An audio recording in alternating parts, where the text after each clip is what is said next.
ক্যাম্পাসে আমাকে সবাই একটু তার ছেড়াই চেনে, কিন্তু আজকে আমি একটা সিক্রেট শেয়ার করব আমার। আজকে যে মানুষটা দাঁড়িয়ে আছেন তিনি হয়তো তোমাদের সবার টিচার, কিন্তু আমার বাহার ভাই। আমরা অনেক ঝগড়া করছি, অনেক খুনসুটি করছি, অনেক মারামারি করছি, কিন্তু আমরা রিয়েলাইজ করলাম আমাদের দুজনের জীবনের ইউ টার্নটা একই জায়গায় এক্সিট করেছে। আমাদের দুজনের ফ্যামিলি আমাদেরকে জোর করে বিয়ে দিয়ে দেয়।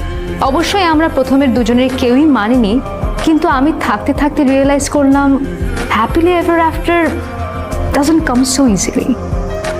আরও একটা জিনিস রিয়েলাইজ করলাম যে আমি প্রথমবারের মতো প্রেমে পড়েছি,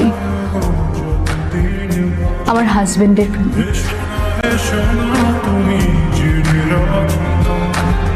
বলে তো দিয়েছি